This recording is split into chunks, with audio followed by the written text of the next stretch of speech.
আসসালামু আলাইকুম রহমতুল্লাহ। সুপ্রিয় বন্ধুরা, আপনাদের ভিতর অনেকেরই প্রশ্ন আছে, স্যার, এমপিও সহকারী শিক্ষকদের বেতন কাঠামো একটু বিশ্লেষণ করে বলবেন।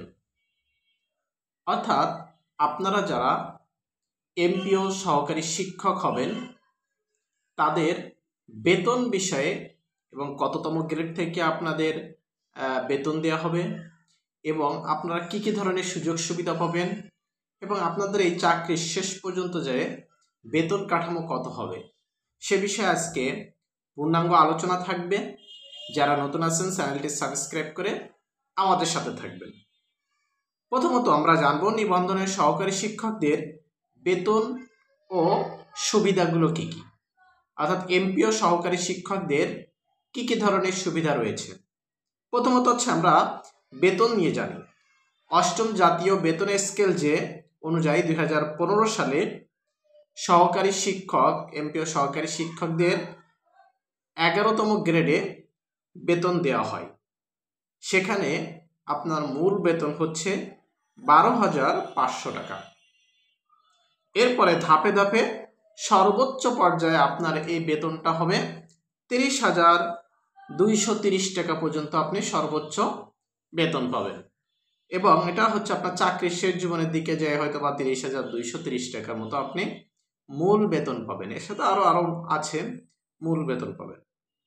এরপরে ইনক্রিমেন্ট প্রতি বছর 5% হারে বেতন বৃদ্ধি পায়, অর্থাৎ আপনার 12,500 টাকাতে আপনার স্টার্টিং হবে, এরপর প্রতি বছর 5% হারে এটা ইনক্রিমেন্ট হতে পারবে। এবার আপনি কি কি ধরনের সুযোগ সুবিধা পাবেন এখান থেকে। আপনি বাড়ি ভাড়া বাবদ এখানে মূল বেতন স্কেলে 30 থেকে 50% আপনি বাড়ি ভাড়া বাবদ পাবেন। সেক্ষেত্রে দেখা যাচ্ছে আপনার এটা অঞ্চল ভেদে, ঢাকা চট্টগ্রাম অঞ্চলে এখানে বেতনের মূল বেতনের সাথে পার্সেন্টেজটা বেশি আসবে, পৌর এলাকায় জেলা এলাকায় এটা একটু কম আসবে, আবার গ্রামীণ এলাকায় কম আসবে। চিকিৎসা ভাতা বাবদ আপনি যেখানে চাকরি করেন না কেন 500 টাকা পাবেন। বছরে দুটো ঈদ উৎসব পাবেন, ঈদ উৎসবের ভাতা পাবেন 2 বার, অর্থাৎ এই ভাতাটা পাবেন আপনি মূল বেতনের সমান, অর্থাৎ আপনার যে বেতন মূল বেতন থাকবে সেই মূল বেতনের সমমান আপনি 2টা ঈদ বোনাস পাবেন। এরপরে বার্ষিক বেতন হচ্ছে প্রতি বছর নির্দিষ্ট হারে বাড়তে থাকবে। এছাড়াও প্রভিডেন্ট ফান্ড যেটাকে বলা হয়, এখান থেকে চাকরি হতে একটি অংশ আপনাকে কর্তন করা হয় প্রত্যেক মাসে। সরকার ঠিক যতটুকু আপনার কর্তন করা হয় ঠিক তত পরিমাণ সরকার এটার সাথে সংযোজন করে আপনার যখন অবসরে যাবেন সেই অবসরকালীন সময়ে এটা আপনাকে বড় অঙ্কে ফেরত দেবে। এছাড়াও ছুটির কিছু ভাতা রয়েছে, বার্ষিক অসুস্থতার ছুটি রয়েছে, বার্ষিক ছুটি রয়েছে এবং নারীদের জন্য মাতৃত্বকালীন ছুটি রয়েছে, অর্থাৎ নারী শিক্ষিকা যারা হবেন তাদের জন্য মাতৃত্বকালীন ছুটি রয়েছে। এছাড়াও এনটিআরসির শিক্ষক হলে আপনি আপনি অবসরকালীন কিন্তু একটা এককালীন ভাতা পাবেন, যেটা হচ্ছে অবসর ও কল্যাণ ট্রাস্ট থেকে দেওয়া হয়। কিন্তু এনটিআরসি যারা শিক্ষক হবে তারা কিন্তু পূর্ণ পেনশন কখনো পাবেন না।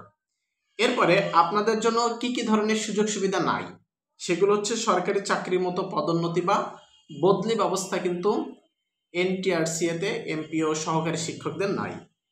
এরপরে আপনারা কোনো কোয়ার্টার পাবেন না। এছাড়া পেনশন সুবিধা যেগুলো আছে এই সুবিধা সম্পূর্ণ পাবেন না, এখানে আপনারা আংশিক পাবেন। এরপরে চাকরি নিরাপত্তাটা কিন্তু কিছুটা কম, ঠিক আছে, অর্থাৎ প্রতিষ্ঠান ভেদে এটা বিভিন্ন বৈচিত্র্য দেখা যায়। তবে একটা বিষয়টা হচ্ছে এনটিআরসি অর্থাৎ নিবন্ধন পাশ করলেই কিন্তু চাকরি হয় না, সুপারিশ প্রাপ্ত হতে হয়। এরপরে কি করতে হয়, প্রতিষ্ঠানে নিয়োগ দেয়, তারপরে যে কিন্তু আপনাদের এমপিও হয়। আর এমপিও হওয়ার পর কিন্তু আপনি মাসিক বেতন পেতে থাকেন। এরপরে আপনাদের বিষয় একটু জানায় দিই যে যদি আপনি ঢাকা বা চট্টগ্রাম বা জেলা শহর বা পৌর এলাকায় যদি আপনার নিয়োগ হয় সেক্ষেত্রে আপনার এক্সট্রা কেমন বেনিফিটেড হবেন। ঢাকা চট্টগ্রাম এই অঞ্চলে যারা চাকরি প্রাপ্ত হবেন সহকারী শিক্ষক তারা 50% হচ্ছে কি পাবেন, ভাতা হিসেবে পাবেন। সেখানে প্রায় 12,500 টাকা, যেটা এটার সাথে আপনার ঘর ভাড়া বাবদ ইত্যাদি বিষয়ে আপনার ৬,২৫০ টাকা চট্টগ্রাম এবং ঢাকার জন্য যুক্ত হবে।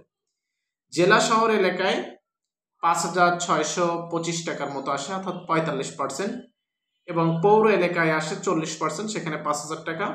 আর যারা গ্রামীণ এলাকায় থাকবেন তাদের জন্য ৩০% ভাতা পাবেন ঘর ভাড়া বাবদ, সেখানে ৩,৭৫০ টাকার মতো এটা হচ্ছে আপনার ভাতা পাবেন।